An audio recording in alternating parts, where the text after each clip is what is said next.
Hello বন্ধুরা, আজকে আমি তোমাদের জন্য নিয়ে আসলাম নতুন একটি ভিডিও। সেটা হচ্ছে যে আজকে আমি একাদশীর দিন তৈরি করছি নিরামিষভাবে সাবুর লুচি।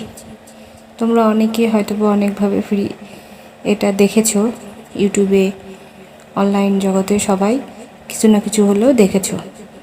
তো আমি আজকে একটু ডিফারেন্টভাবে বানাচ্ছি। যাদের কাছে ব্লেন্ডার জার নেই, ব্লেন্ডার মেশিন ছাড়াই তোমরা এটা খুব সহজেই হাতে করতে পারবে। এই যে দেখো, এটা হচ্ছে সাবু। এই সাবুটাকে আমি কয়েক ঘন্টার জন্য ভিজিয়ে রাখছি। সকালের দিকে ভিজিয়ে রাখছি, এখন সন্ধ্যা, এই সময় ভিজিয়ে রাখছি। ভিজিয়ে এই যে গ্লাস দিয়ে দেখো চেপে চেপে আমি এটাকে মেখে নরম করে নিয়েছি। দেখো কত সুন্দর করে আমি হাত দিয়ে ব্লেন্ডারের কাজটা করে নিচ্ছি। তোমরা এই কাজটা চাইলে ব্লেন্ডারে করতে পারো, যাদের ব্লেন্ডার আছে, আর যাদের নেই তারা এভাবে হাত দিয়ে চেপে চেপে করতে পারো। তারপর এর মধ্যে আমি 2টা আলু সিদ্ধ করে দেব, সেটাও আমি এভাবে গ্লাস দিয়ে চেপে চেপে দেব।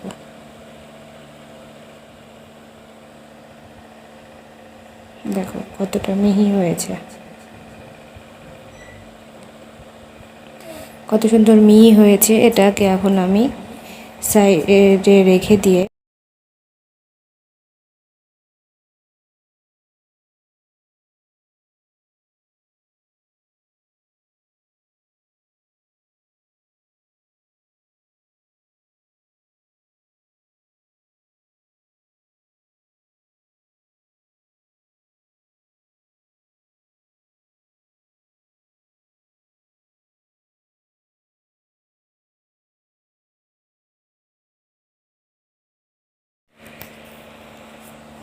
এবার এর সঙ্গে আলুটা সুন্দর করে মাখাবো।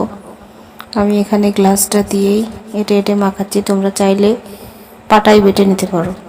যাদের ব্লেন্ডার নেই তারা, আমাদেরকে বলছি, তারা ইচ্ছা করলে পাটায় বেটে নিতে পারো।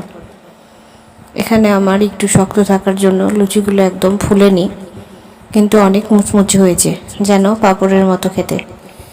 তো যাই হোক, দেখো কত সুন্দর করে আমি এখানে মাখলাম।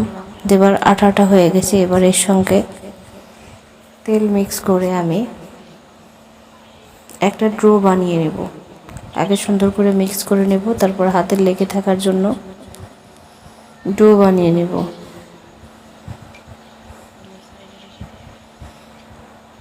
তারপর দেখো আমি লুচিগুলোর লেচি কেটে নেব। ময়দাটার লেচি কেটে নিয়ে লুচি এক এক করে একটু বেশি তেল দিয়ে বেলে নেব।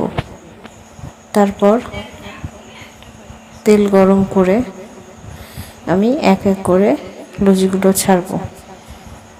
তেলের পরিমাপ যেন, টেম্পারেচার যেন একই হয়, খুব বেশিও না খুব কমও না। এইভাবে আমি ধীরে ধীরে বেশ কয়েকটা লুচি ভেজে নিয়েছি। আজকে আমি এটা করার পেছনে একটাই কারণ, সেটা হচ্ছে যে একাদশীর দিন নিরামিষ তরকারি খেতে ভালো লাগছিল না, শুধু সাবুর পায়েস ভালো লাগছিল না।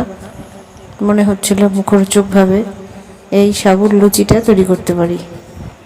তো যেই ভাবা সেই কাজ। আজকে আমি এই যে সাবুর লুচি ভাজতে শুরু করে দিয়েছি। লুচি বানানো শেষ, এখন সবগুলো বেলে নিব, তারপর একসাথে সবগুলো ভেজে নেব। অল্প কয়টা হওয়াতে আমি এটা করছি, যাতে বারবার করে উঠতে বসতে না হয়। তো দেখো আমি এক এক করে কেমন করে সুন্দর করে লুচি করে নিচ্ছি। আসলে আজকে সময় ছিল, কিন্তু এই লুচিটা করতে অনেক সময় লেগে গেছে। তো দেখো আমার এই লুচি বেলাগুলো শেষ, সবগুলো আমি এক জায়গায় করে এখন চুলার পাড়ে নিয়ে যাব।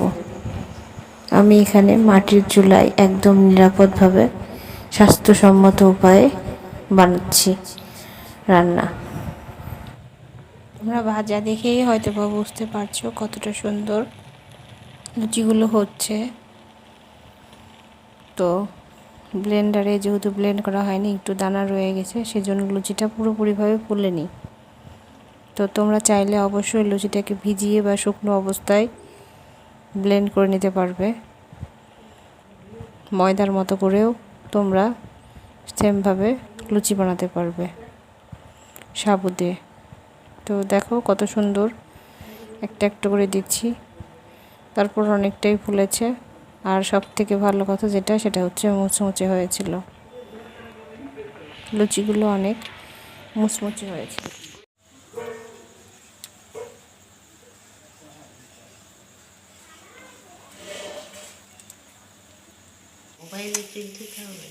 শুধু বকে, অল্প কয়টা হয়েছে, কেরম লাগলো তাই বলো। ভালো লাগছে? বকো না, না সুন্দর মাছ মিশিয়েছি তো। না না,